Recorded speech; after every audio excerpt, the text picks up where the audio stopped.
जय हिंद दोस्तों। आज हम बातें करेंगे इस वीडियो में एसएससी जीडी से सीआईएसएफ और सीआरपीएफ में डिफरेंस के बारे में। ठीक है, सीआरपीएफ और सीआईएसएफ दोनों में बेस्ट कौन है ये आप निष्कर्ष निकालिएगा अंत में। लेकिन इनमें क्या क्या डिफरेंस है, छुट्टी कितना मिलता है दोनों में, दोनों का ड्यूटी क्या है और दोनों का प्रमोशन कितने दिन पे होता है और दोनों का ट्रेनिंग कैसे होता है, इनके बारे में, इनके डिफरेंस के बारे में आज बातें करेंगे। ठीक है, तो चलिए शुरू करते हैं। सबसे पहले एसएससी जीडी में आपका अच्छा मार्क्स आएगा तो सीआईएसएफ का कट ऑफ थोड़ा हाई जाता है और सीआरपीएफ का कट ऑफ कम जाता है। ठीक है, तो कट ऑफ सीआईएसएफ का ज़्यादा जाता है। तो मान लो सीआईएसएफ का ट्रेनिंग की बातें करें तो सीआईएसएफ का ट्रेनिंग 44 सप्ताह का होता है और सीआरपीएफ का ट्रेनिंग भी 44 सप्ताह का होता है। ठीक है, बेसिक ट्रेनिंग और मिड टर्म ब्रेक दोनों में 15-15 दिन का दिया जाता है। तो मिड टर्म ब्रेक भी सेम है, ट्रेनिंग भी सेम है। ठीक है, और उसके बाद दोनों का कमांडो ट्रेनिंग भी होता है।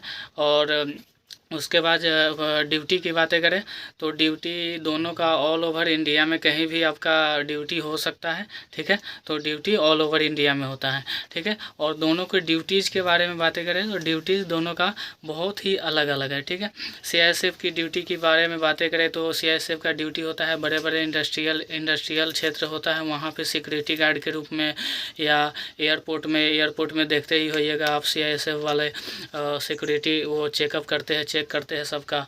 और उसके बाद बड़े बड़े उद्योग धंधे जहाँ होते हैं, बड़े बड़े कंपनियाँ होती हैं, ठीक है, उनकी सिक्योरिटी में इनकी ड्यूटी होती है।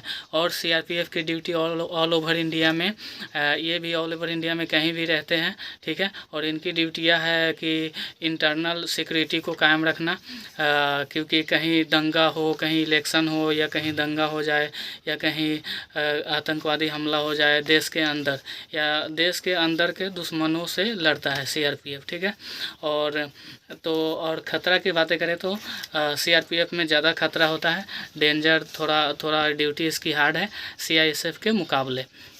और छुट्टी के बारे में बातें करते हैं। ठीक है, लीव कितना मिलता है दोनों में।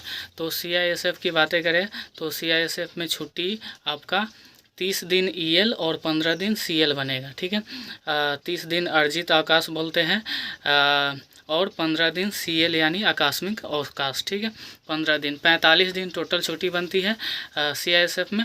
और सीआरपीएफ में छुट्टी की बातें करें तो इसमें 75 डेज बनता है, 75 दिन, जिसमें 60 आपका ईएल मिलेगा और 15 सीएल मिलेगा।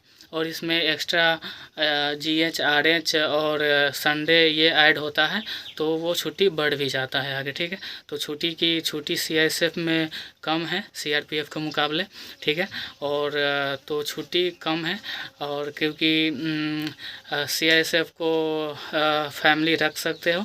और चलो फैमिली की बातें करते हैं। ठीक है, फैमिली दोनों में क्वार्टर किन में सबसे ज़्यादा अच्छा क्वार्टर मिलता है। तो सीआईएसएफ की बातें करें तो सीआईएसएफ बहुत अच्छा है फैमिली रखने के मामले में। ठीक है, क्योंकि इसमें आप फैमिली आप बहुत अच्छे तरह से रख सकते हो। ऑल ओवर इंडिया में कहीं भी ड्यूटी मिले आपका क्वार्टर ज़रूर मिलेगा। ठीक है, और क्वार्टर में आप फैमिली आराम से रख सकते हो और आप फैमिली के साथ टाइम गुजार सकते हो। ठीक है, इनकी ड्यूटियाँ भी ज़्यादा नहीं होता, फिक्स 8 घंटे लगती हैं। ठीक है, और भी कई बटालियन है जो इधर उधर और भी ड्यूटियाँ करती है, इलेक्शन भी कहीं करवा सकती है, लेकिन ज़्यादातर फिक्स इनका 8 घंटे का ड्यूटी होता है। उसके बाद आप फैमिली के साथ टाइम बिता सकते हो। ठीक है, तो फैमिली क्वार्टर के मामले में सीआईएसएफ बेस्ट है मेरे हिसाब से। और सीआरपीएफ में फैमिली की बातें करें तो सीआरपीएफ में आप ना के बराबर फैमिली रख सकते हो, क्योंकि यहाँ कहीं कहीं ही मौका मिलता है फैमिली रखने का। जैसे आप जीसी में चले गए, ठीक है, ग्रुप सेंटर में, या कहीं आरटीसी है, ट्रेनिंग सेंटर है, सीटीसी है, तो इन सब जगहों पे आप फैमिली रख सकते हो। ठीक है, या कहीं हेडक्वार्टर तो उसमें आप फैमिली रख सकते हो। लेकिन बहुत जगह कम जगह फैमिली रख सकते हो, लेकिन बहुत जगह ऐसा है फैमिली आप नहीं रख सकते। ठीक है, इसमें थोड़ा प्रॉब्लम होता है सीआरपीएफ में। तो फैमिली की बातें कर लिए, क्वार्टर की बातें कर लिए। ठीक है, और सैलरी की बातें करें तो सैलरी सीआरपीएफ की सैलरी की बातें करें तो सीआरपीएफ में सैलरी ट्रेनिंग के समय आपका 35 से 38 हज़ार के करीब मिलेगा ट्रेनिंग के समय, ठीक है।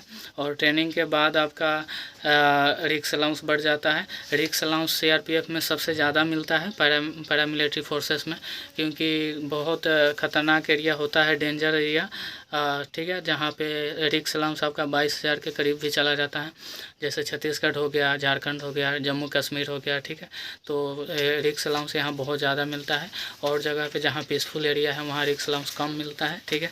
तो ट्रेनिंग के आफ्टर ट्रेनिंग के बाद सीआरपीएफ में आपका 50 प्लस चला जाता है सैलरी। और सीआईएसएफ की सैलरी की बातें करें तो ट्रेनिंग समय में इसमें भी 32 हज़ार से 35 हज़ार के करीब 35 हज़ार के करीब सैलरी इसमें भी रहता है।